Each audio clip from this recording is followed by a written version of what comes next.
You're too old and dumb to understand money, so you're not welcome in this house until you change your mind, my son David said, pointing toward the door like I was some unwanted solicitor. I smiled sweetly and walked out, already planning how I'd buy his apartment building and triple his rent. By the time I was done with him, he'd understand exactly how well this dumb old lady understood money. If you're watching this, subscribe and let me know where you're watching from. Let me backtrack to how we got here. 3 months ago, I was a widow living peacefully in the 4-bedroom colonial I'd called home for 25 years. My husband Frank had been gone 2 years, and I'd finally found my rhythm as a single woman. Sure, I got lonely sometimes, but I had my garden, my book club, and enough savings to live comfortably for the rest of my days. Then my 42-year-old son David and his wife Jessica decided my money would be better spent funding her startup than sitting in my retirement accounts. The first hint of trouble came during our monthly dinner at Romano's. Jessica, all blonde highlights and designer handbag, leaned across the table with that practiced smile she reserved for when she wanted something expensive. "Mom, Margaret," she said, using the syrupy voice that set my teeth on edge. "David and I have been talking about your house situation." My house situation? I'd raised an eyebrow, fork pausing halfway to my mouth. "What situation would that be, dear?" "Well, it's just so much space for one person," David chimed in, not meeting my eyes. 4 bedrooms, 3 bathrooms, that big yard. It must be overwhelming to maintain. I'd lived through 40 years of marriage, raised 2 children, and buried a husband. If I could handle all that, I was pretty sure I could manage a lawnmower and a bottle of Windex. But I played along. "I managed just fine, thank you." That's when Jessica pounced. "The thing is, we have this incredible opportunity. I've been developing this app. It's going to revolutionize how people shop for groceries, and we've found investors who are interested, but we need some startup capital to really make it happen." Ah, there it was, the real reason for this family dinner. Not concern for my well-being, but good old-fashioned greed wrapped in concern. "How much startup capital?" I asked, though I already suspected the answer would make my head spin. David and Jessica exchanged a look. "Well, if you sold the house, the proceeds would be more than enough to fund the business and set you up in a nice retirement community. One of those places where you don't have to worry about maintenance or being alone." Being alone. As if being alone was some terminal diagnosis rather than a perfectly reasonable way to live. "And where exactly would I go while you two build your grocery empire?"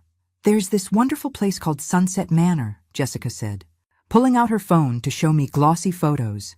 "It has activities and meal plans and medical staff on site. You'd have so much more social interaction." I looked at the photos of smiling seniors playing bingo and eating pureed vegetables in a sterile dining room.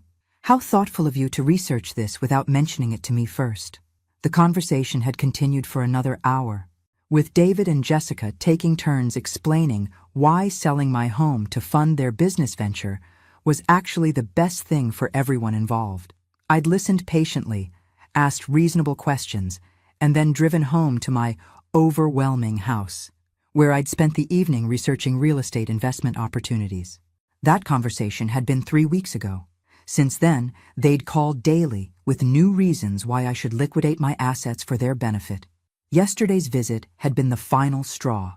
David had arrived at my front door with a folder full of paperwork and the kind of determined expression he'd worn as a child when he wanted something expensive for Christmas. "Mom, we need to talk seriously about this." I'd let him in, made coffee, and listened as he laid out what he called the plan. They'd already found a buyer for my house, already toured 3 retirement communities, already calculated how much money would be left over after purchasing my new living arrangement. The presumption was breathtaking. "You've been busy," I'd said, flipping through their carefully prepared documents. "Tell me, when exactly did I agree to any of this?" "Mom, be realistic. You're 67 years old. Dad's been gone 2 years. You're rattling around in this big house all by yourself. What if you fall? What if you have a medical emergency? What if something happens and no one finds you for days?" The what-if game. Every adult child's favorite way to convince themselves they know what's best for their parents. "David, honey, I appreciate your concern, but I'm perfectly capable of making my own decisions about where and how I live. His jaw had tightened. Are you? Because from where I'm sitting, you're being stubborn and unreasonable. Jessica's business could change our lives, could secure our children's future, and you're standing in the way of that because you're too attached to material things. Too attached to material things. My home, where I'd celebrated every birthday, every Christmas, every milestone for 25 years, was just a material thing. And if I don't want to sell, then you're being selfish. Jessica has worked for 2 years developing this app. She's incredibly talented, Mom. This isn't some pipe dream. She has investors interested, but they want to see that we have some skin in the game, some real commitment. Some real commitment. With my money. I see. And if I choose not to invest in Jessica's venture? David had leaned back in his chair, and for a moment, I'd seen a flash of something cold in his eyes. Something that reminded me uncomfortably of his teenage years when he didn't get his way. Then I guess we'll have to agree to disagree. But I can't pretend to support decisions that seem designed to hurt our family's future. That's when Jessica had arrived, letting herself in without knocking like she owned the place. Maybe she was already counting on it. Hi, Mom Margaret. How's our favorite soon-to-be entrepreneur? She'd kissed my cheek with the enthusiasm of someone who'd already spent my money in her head. I'd smiled back just as brightly. Actually, I've been thinking about your proposal. Their faces had lit up like Christmas morning. And? David prompted. And I've decided against it. The silence that followed was deafening. Jessica's smile froze on her face. David's coffee cup hit the saucer with a sharp clink. I don't understand, Jessica said slowly. Against what exactly? Against selling my house. Against moving to a retirement community. Against funding your business venture. Against all of it, really. I'd kept my voice pleasant, conversational, as if I was declining an invitation to a potluck rather than dismantling their financial dreams. That's when David had stood up, his chair scraping against the floor. This is ridiculous, Mom. Ridiculous? I'd repeated, tilting my head like I was genuinely curious. Which part exactly? The part where I choose to keep living in my own home? Or the part where I decline to liquidate my assets to fund your wife's business? Jessica's cheeks had flushed red. Mom Margaret, I think you're misunderstanding the opportunity here. This isn't just about us. This is about securing everyone's future. Your grandchildren's college funds, our retirement, your own long-term care needs. Long-term care needs. Funny how those needs somehow required me giving them my money now rather than keeping it for, you know, my actual long-term care. I appreciate the concern, but I have my own financial planning well in hand. Do you? David's voice had an edge now. Because Dad always handled the money, didn't he? And you've never had to make these kinds of big financial decisions on your own. There it was. The assumption that because Frank had enjoyed managing our investments, I was somehow financially illiterate. Never mind that I'd been the one tracking every expense, balancing every checkbook, and negotiating every major purchase for 4 decades. Never mind that I had a master's degree in education and had managed school budgets for 15 years before retiring. You're right, I'd said, nodding thoughtfully. I've never had to make big financial decisions on my own. I guess we'll find out how capable I really am. David had run his hands through his hair in frustration. This isn't a game, Mom. This is our lives, our future. Jessica has been working on this app for 2 years. She's put everything into it. And I've put everything into this house for 25 years. Seems like we're both pretty invested in our respective ventures. Jessica had tried a different approach. What if we structured it as a loan? You could sell the house, move somewhere more manageable, and loan us the money for the business. When we start turning a profit, we'll pay you back with interest. A loan. How generous of them to offer to pay me back my own money. What kind of collateral would you be putting up for this loan? They'd exchanged another look. Well, the business itself would be collateral. A business that doesn't exist yet. Based on an app that isn't finished. In a market that's already saturated with grocery delivery services. I'd smiled. I think I'll pass. That's when David had lost it completely. His face went red, his voice rose, and he'd started pacing around my living room like a caged animal. You know what your problem is. Mom? You're too old and too set in your ways to understand how the modern world works. You don't understand technology, you don't understand business, and you sure as hell don't understand money. I'd felt something cold settle in my chest. Is that so? Yes, that's so. You're living in the past, clinging to things that don't matter anymore. And you're too stubborn to see that we're trying to help you. We're trying to take care of you, and you're fighting us every step of the way. Jessica had placed a restraining hand on his arm. David, honey, maybe we should— No, he'd snapped. She needs to hear this. Mom, you're too old and dumb to understand money, so you're not welcome in this house until you change your mind. And that's when I'd smiled sweetly, stood up, and walked toward the door. Because David had just given me the perfect motivation to show him exactly how well this old, dumb woman understood money. I spent that evening researching David and Jessica's current living situation. Amazing what you can find online these days. They rented a 2-bedroom apartment in the trendy Riverside district for $3,500 a month. The building was called Harbor View Apartments, built in 2018 with all the modern amenities young professionals loved. Granite countertops, stainless steel appliances, and a rooftop fitness center. I also discovered that Harborview Apartments was owned by Riverside Properties, LLC, which was owned by an investment group based in Chicago. Corporate ownership meant the building changed hands relatively frequently, and corporate ownership also meant they were usually willing to sell to the right buyer for the right price. Monday morning, I called my financial advisor, Robert Chen, and scheduled an emergency meeting. Robert had been managing my investments since Frank's death, and he was one of the few people who truly understood my financial position. When Frank died, his life insurance combined with our savings and investments had left me with just over $2 million in assets. Not wealthy by some standards, but more than enough to live comfortably and, if necessary, make some interesting real estate investments. Margaret, Robert said, settling into his desk chair, you sounded urgent on the phone. Is everything all right? Everything's fine, Robert. I need to liquidate some assets and make a rather large purchase. He'd pulled up my accounts on his computer. What kind of purchase? Are you thinking about downsizing the house? Actually, I'm thinking about buying an apartment building. Robert's fingers had paused over his keyboard. I'm sorry, what? Harborview Apartments in the Riverside district. I want to know if it's for sale, and if it is, whether I can afford it. Margaret, that's a pretty significant departure from your usual investment strategy. Can I ask what's prompting this sudden interest in real estate? I'd smiled. Let's call it a family investment. It took Robert 3 days to get back to me with information. Harborview Apartments was indeed for sale. The Chicago Investment Group was looking to liquidate several smaller properties to fund a larger commercial development project. The asking price was $3.2 million, but Robert thought we could probably negotiate them down to $2.8 million, especially if I could close quickly with cash. The numbers work, he'd explained, spreading printouts across his desk. The building has 18 units, currently at 94% occupancy. The rental income would more than cover your expenses and property management costs, with enough left over to provide you with a steady income stream. What about financing? Well, that's the interesting part. You could put down about $800,000 and finance the rest, which would preserve most of your liquid assets. Or you could buy it outright with cash, which would give you tremendous negotiating power and eliminate any financing complications. I'd thought about David's words. Too old and dumb to understand money. Let's go with cash.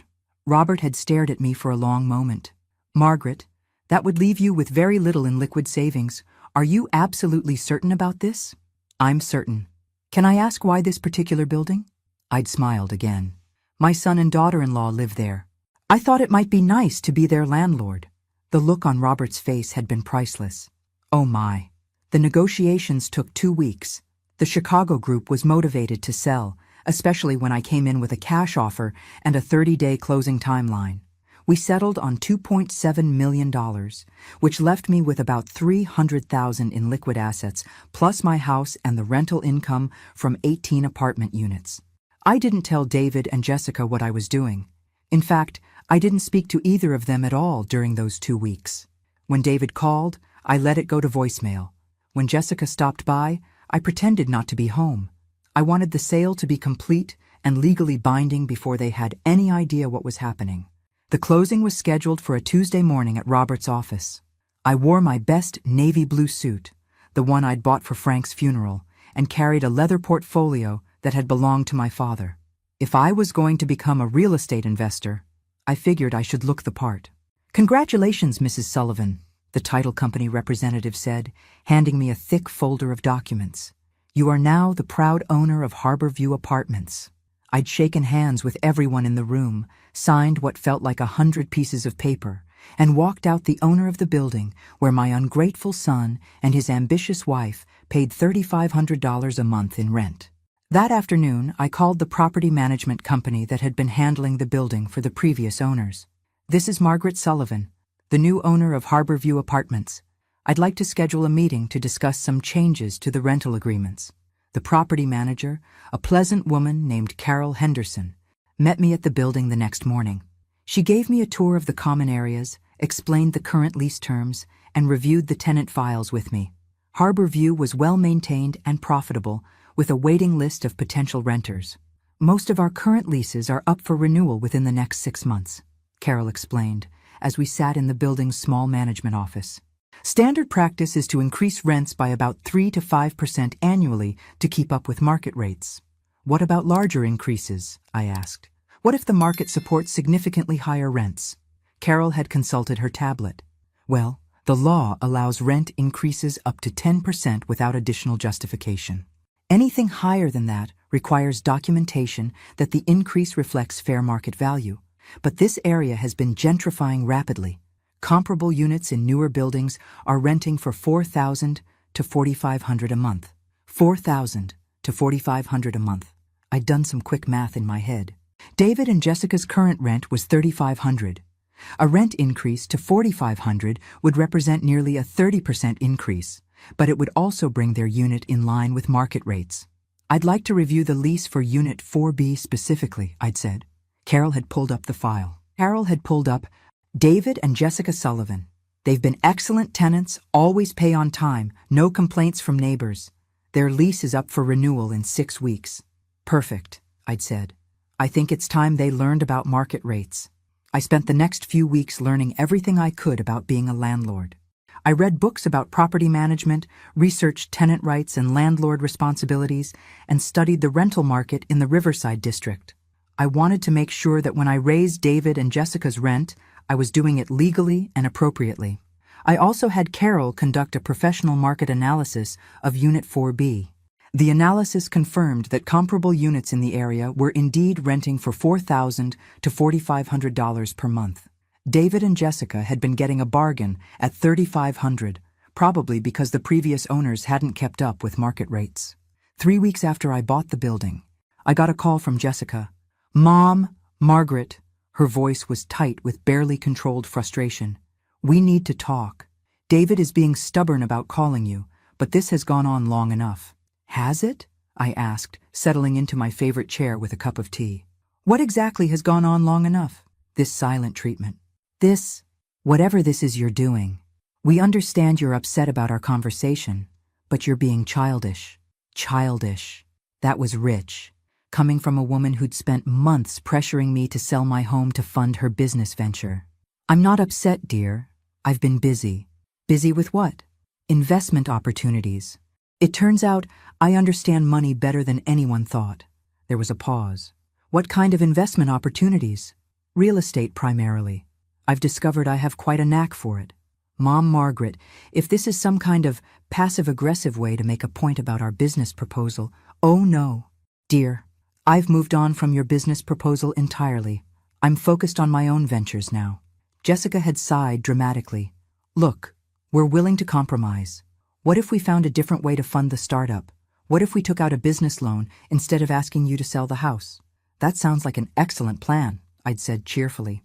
"I'm sure the bank will be very interested in your app concept. But we'd still like your support, your emotional support, I mean.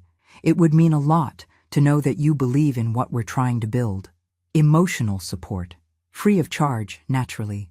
"I'll certainly consider that, Jessica. In the meantime, I should probably mention that I've become your landlord." Another pause, longer this time. "I'm sorry, what?" "I bought your building. Harborview Apartments. Closed on it last Tuesday. Lovely property, really. Excellent investment potential." The silence on the other end of the line stretched so long I thought she might have hung up. Finally, Jessica spoke, her voice barely above a whisper. "You bought our building?" "I did indeed. And Carol from the property management company will be contacting you soon about your lease renewal. It seems your rent has been quite below market rate. We'll be adjusting it to reflect current property values. How much? Jessica's voice was strained. Well, comparable units in the area are renting for around $4,500 a month. Your current lease expires in 3 weeks, so the new rate would take effect at the beginning of next month. I heard Jessica take a sharp breath. That's nearly $1,000 increase. $950. To be precise. Though really, Jessica, I thought you and David understood money better than that. After all, I'm just a silly old woman who's too dumb to understand these things. But that conversation had revealed something interesting. When Jessica panicked about the rent increase, she'd said something that stuck with me. We can't afford that right now. Not with everything else we have going on. Everything else they had going on. That phrase had been nagging at me for days, and I was starting to suspect there was more to David and Jessica's financial situation than I'd realized. That's when I decided it was time to do a little more research into my son's life. I started my investigation the old-fashioned way, by paying attention. For the past 2 years, every time David and Jessica visited, I'd noticed little things. Jessica's designer handbags that cost more than most people's monthly rent. David's new BMW, the one he'd claimed was necessary for work, but couldn't quite explain how a middle school math teacher needed luxury transportation. The expensive dinners, the weekend trips to wine country, the constant talk about investments and opportunities. Now that I thought about it, they'd been living well above their means for quite some time. I called my neighbor Patricia, who worked as a loan officer at First National Bank. Patricia had helped me refinance my house 3 years ago, and we'd stayed friendly since then. More importantly, Patricia knew everyone's business in our small city. "Margaret, how lovely to hear from you," Patricia said when I reached her at work. "How are you holding up? I heard David and Jessica have been spending a lot of time over there lately." "Actually, Patricia, that's what I wanted to talk to you about. I'm curious about something, and I'm hoping you might have some insight. Hypothetically speaking, if someone was living significantly beyond their income, what would that look like from a banker's perspective?" Patricia was quiet for a moment. "That's an interesting hypothetical question. Are we talking about someone specific? We might be. Well, hypothetically, someone living beyond their means might have multiple credit cards with high balances, maybe a car loan that's more than they can reasonably afford, possibly a second mortgage or home equity line of credit. They might be making minimum payments on everything while maintaining an expensive lifestyle." That sounded uncomfortably familiar. And if this hypothetical person suddenly found themselves needing a large sum of money quickly, they'd be in trouble. Banks don't like to lend to people who are already overextended. They'd probably need either significant collateral or a co-signer with excellent credit and substantial assets. A co-signer like a widowed mother with a paid-off house and $2 million in investments. I'd been so naive. "Patricia, one more hypothetical question. If someone defaulted on their debts, what would happen? Depending on the amount, it could be anything from damaged credit to wage garnishment to bankruptcy." "Why do you ask?" "Just curious about how the world works these days." "Thank you, Patricia." After hanging up, I sat in my kitchen staring out at the garden Frank and I had planted together. The roses were blooming beautifully, completely unaware that their peaceful existence was about to be disrupted by my growing understanding of my son's financial situation. That afternoon, I did something I'd never done before. I hired a private investigator. Her name was Sandra Mills, and she came highly recommended by Robert's law firm. Sandra was a former police detective who specialized in financial investigations. "Mrs. Sullivan," Sandra said, settling into my living room with a notepad and her phone. "Can you tell me exactly what you'd like me to find out? I want to know everything about my son David and daughter-in-law Jessica's financial situation. Income, debts, spending habits, everything. I have reason to believe they're in serious financial trouble, and I need to understand exactly how serious." Sandra had taken notes while I explained the situation. "This sounds like it might be a case of elder financial abuse, Mrs. Sullivan. Have they asked you for money directly?" "They've asked me to sell my house to fund Jessica's business venture. They've been quite persistent about it." "And you declined?" "I did more than decline. I bought their apartment building and tripled their rent." Sandra had paused in her note-taking to look at me with what I could only describe as admiration. "Well, that's certainly one way to handle the situation. How long do you need this information? As soon as possible. Their lease renewal is due in 2 weeks, and I have a feeling their financial situation is about to become very relevant. Sandra had promised to have preliminary information within a week. I'd written her a check for her retainer and shown her out. Then spent the rest of the afternoon researching everything I could find about Jessica's app business online. What I found was interesting. Jessica had been posting about her revolutionary grocery delivery app on social media for almost 2 years. She'd attended entrepreneur conferences, participated in networking events, and talked constantly about seeking investors. But there was no actual evidence of a functioning business. No website, no app in development, no business registration that I could find. It was starting to look like Jessica's grand business venture was nothing more than an expensive hobby funded by credit cards and dreams. David showed up at my door Thursday evening, unannounced and clearly agitated. I was in my garden, deadheading roses and enjoying the evening breeze when I heard his car door slam in my driveway. "Mom, we need to talk," he called out, marching across my lawn like he was leading a military charge. "Good evening to you too, sweetheart," I said, not looking up from my roses. "Lovely evening, isn't it?" "Cut the act, Mom. I know what you're doing." I straightened up and looked at him. Really looked at him. David's hair was disheveled, his shirt wrinkled, and there were dark circles under his eyes. This wasn't the confident man who'd strutted around my living room 3 weeks ago, telling me I was too old and dumb to understand money. What act would that be? Buying our building, raising our rent, this whole passive-aggressive revenge thing you've got going on. Revenge? I pulled off my gardening gloves and gave him my full attention. "David, I made a sound real estate investment. The fact that you and Jessica happen to live in the building is simply a coincidence." "Bullshit." His voice was loud enough that Mrs. Henderson next door peered over the fence with obvious interest. "You did this to punish us for asking you to sell the house. I did this because I realized you were right about one thing. I do need to be more actively involved in managing my finances, so I diversified my investment portfolio with some real estate. Isn't that what modern, financially savvy people do?" David ran his hands through his hair. "Mom, you don't understand. We can't afford a $900 rent increase right now." "Why not? You make $65,000 a year teaching. Jessica makes, well, what does Jessica make from her business ventures?" The question hung in the air between us. David's face went pale, and he looked away. "It's complicated. I'm sure it is. But surely between your stable teaching income and Jessica's entrepreneurial success, you can manage market-rate rent on a 2-bedroom apartment. The business isn't profitable yet. Jessica's still in the development phase. After 2 years? These things take time." I studied my son's face, noting the way he couldn't meet my eyes, the defensive set of his shoulders. "David, how much debt are you carrying?" "That's none of your business." "It became my business when you asked me to sell my house to solve your financial problems. It became my business when you called me too old and dumb to understand money. So I'll ask again. How much debt?" David sank onto my porch steps, suddenly looking older than his 42 years. "About 80,000. Credit cards mostly. Jessica's business expenses, the car loan. $80,000. No wonder they'd been so desperate for me to sell my house. And your monthly income covers how much of your minimum payments?" "Not enough." His voice was barely a whisper.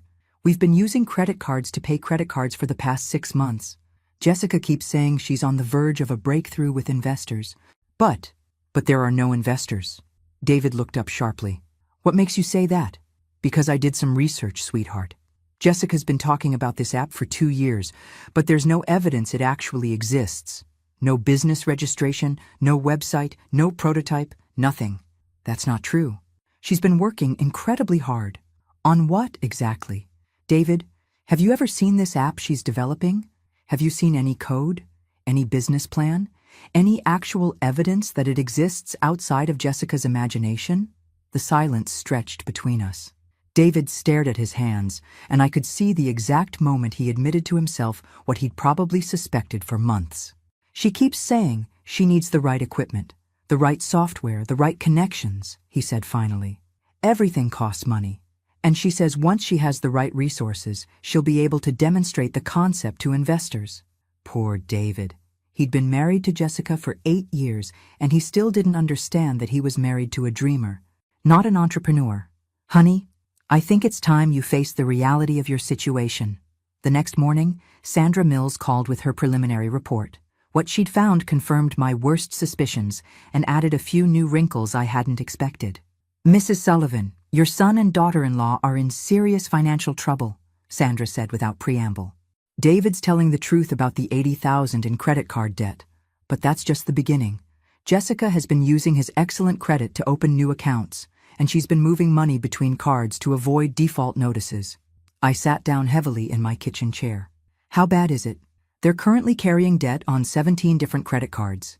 The minimum monthly payments total about $3,000, which is more than half of David's take-home pay. They've also got a car loan for $48,000 on that BMW, plus their rent and living expenses. 17 credit cards? Jessica's been very creative. She's been opening new cards in David's name, using promotional balance transfer offers to shuffle debt around, and taking cash advances to make minimum payments on other cards. It's a house of cards that's about to collapse. I closed my eyes. How long before it all falls apart? Without a significant injection of cash, probably 2 to 3 months. Maybe less if any of the credit card companies decide to accelerate their payment schedules. And this app business? Sandra's laugh was grim.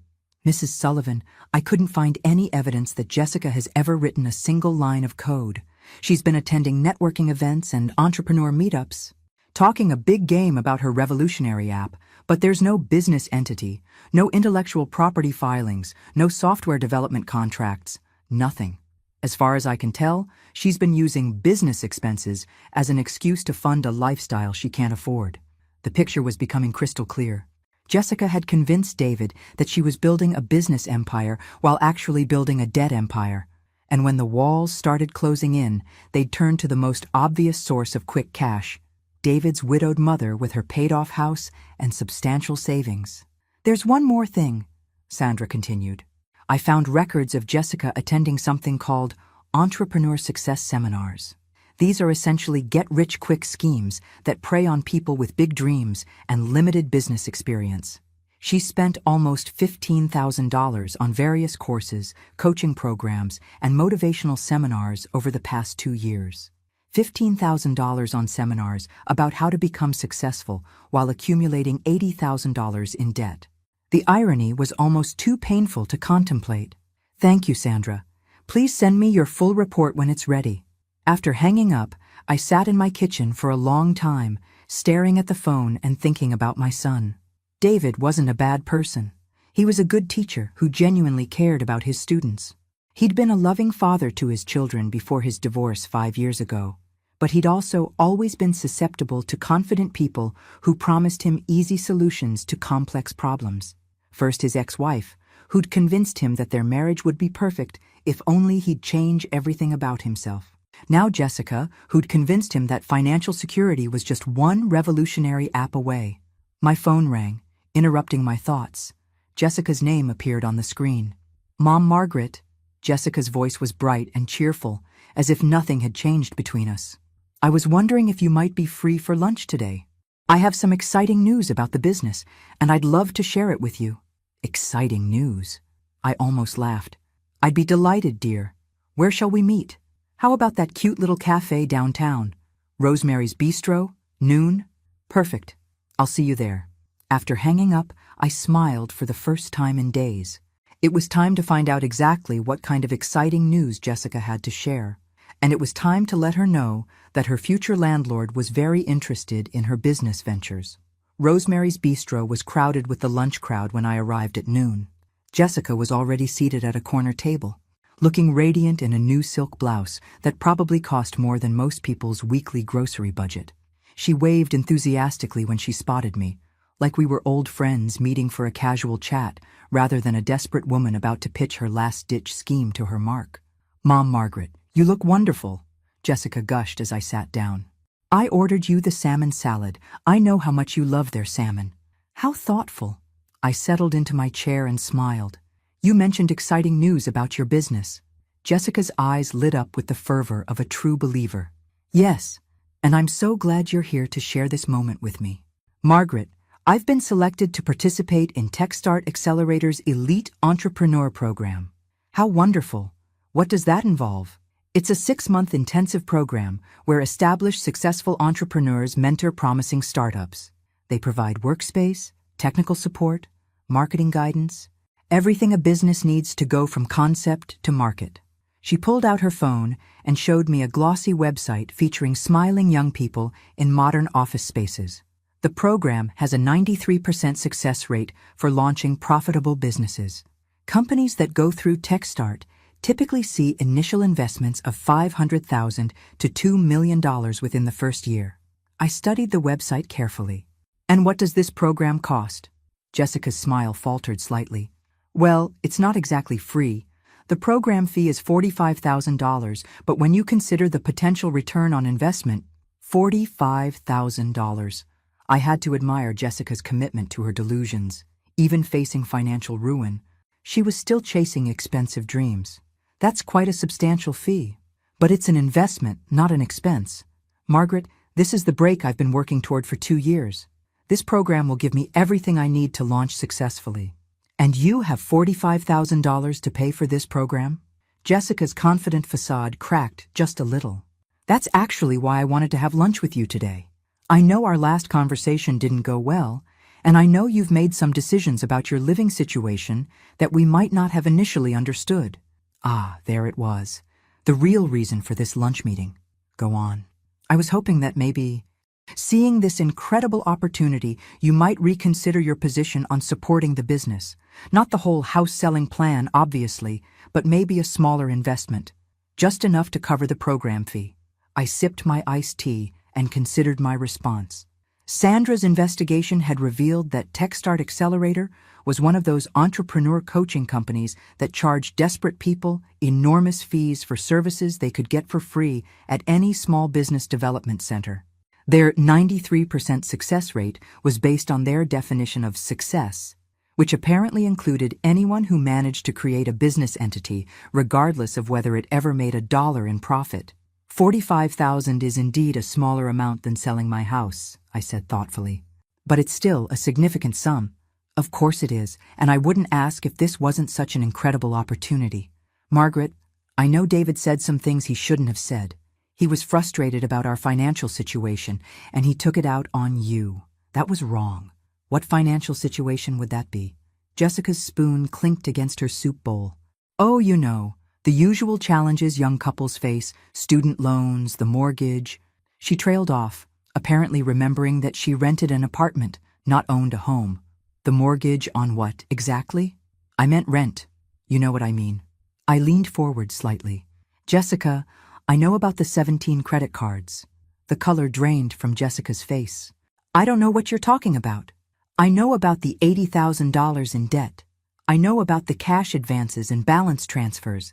I know about the $15,000 you've spent on entrepreneur seminars.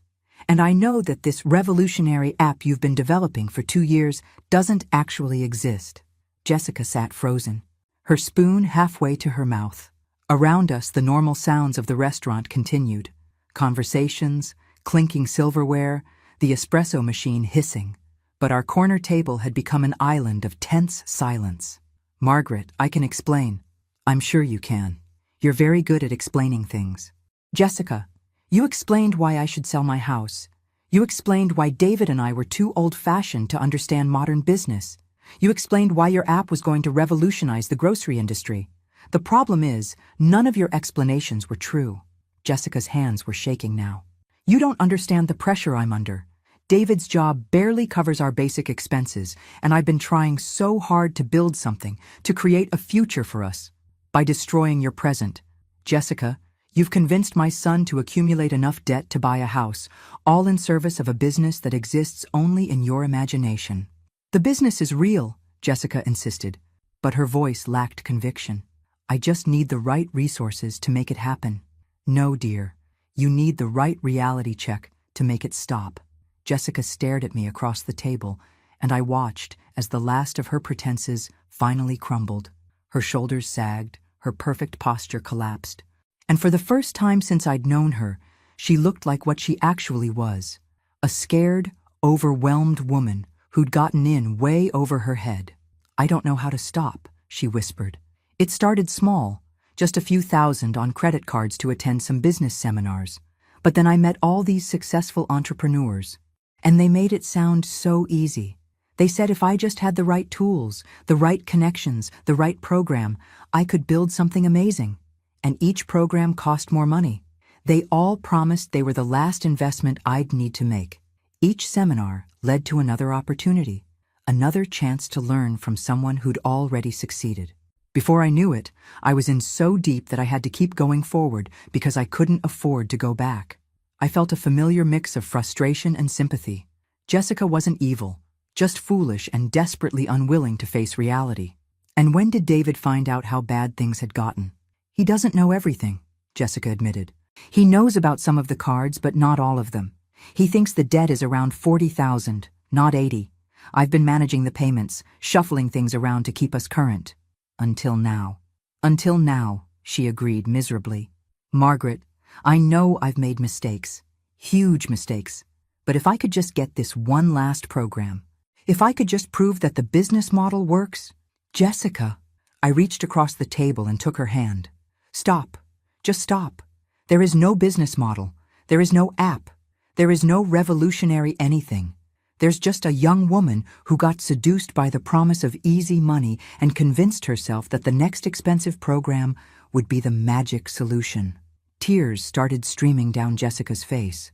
But if there's no business, then what do I do? How do I explain this to David? How do we get out of this mess? The same way people have always gotten out of debt, by facing reality, making a plan, and doing the hard work of climbing out of the hole you've dug. We can't afford the new rent, Jessica said quietly. Even if we stopped everything else, stopped all the business expenses, we can't afford $4,500 a month. I know. So what happens now? Do you evict us? Do we have to declare bankruptcy? I looked at this young woman who'd spent 2 years trying to manipulate me into funding her fantasies, and I made a decision that surprised even me. Here's what's going to happen. You and David are going to move into my guest bedroom. Jessica's head snapped up. What? You're going to live in my house rent-free for 1 year. During that time, David will keep teaching, and you will get a real job, not entrepreneur networking, not app development, a real job with a steady paycheck. Every penny you earn above basic living expenses will go toward paying down your debt. I don't understand. Why would you help us after everything we've done? Because David is my son, and despite his poor judgment in marriage partners, I love him. And because you, Jessica, are going to learn what it actually means to work for money instead of constantly scheming to get it without effort. Jessica was crying harder now. What about your privacy, your independence? We can't just move into your house. Oh, there will be conditions, I said, signaling the waitress for our check. Many conditions. You'll follow my house rules, contribute to household chores, and attend weekly financial counseling sessions. You'll also surrender all credit cards to me for safekeeping and live on a strict cash budget that I'll help you create. And if we refuse? I smiled. Then you'll pay market rate rent on your apartment until you're evicted for non-payment, at which point you'll be homeless with destroyed credit and no family support. Your choice. We sat in silence while I paid the check. Finally, Jessica looked up at me with red-rimmed eyes. Why are you doing this? Because 3 weeks ago, my son told me I was too old and dumb to understand money. Well, Jessica, I understand money just fine. I understand that it's a tool, not a goal. I understand that real wealth comes from living within your means, not above them. And I understand that sometimes the most valuable lesson you can teach someone is that actions have consequences. I stood up and gathered my purse. David was right about one thing, though. I am old. Too old to waste time on grudges and hurt feelings. Too old to watch my son destroy his life because he married someone who confused confidence with competence. What about your apartment building? Oh, I'm keeping that. It's an excellent investment. But I'll find you nice, responsible tenants who can actually afford the rent. As we walked out of the restaurant together, Jessica asked, "What if David doesn't want to accept your help?" I thought about my stubborn, proud son who'd inherited his father's teaching heart and his mother's financial sense. Even if he'd temporarily misplaced both, then he'll learn that pride is an expensive luxury he can no longer afford. 6 months later, David and Jessica were living in my guest room. Jessica was working as a customer service representative at the local utility company, and their debt was down to $47,000. Jessica had discovered that she was actually quite good at solving problems for frustrated customers, and David had started teaching evening math tutoring sessions for extra income. They weren't happy about their circumstances, but they were learning the difference between earning money and borrowing dreams. And me? I was enjoying my new role as a landlord, my monthly rental income, and the satisfaction of knowing that sometimes the best way to help someone is to refuse to enable them. The old Margaret might have written Jessica a check for $45,000 and watched her son's marriage collapse under the weight of magical thinking. The new Margaret had learned that real love sometimes requires saying no, even when it's harder than saying yes, especially when it's harder than saying yes. Thanks for listening. Don't forget to subscribe and feel free to share your story in the comments. Your voice matters.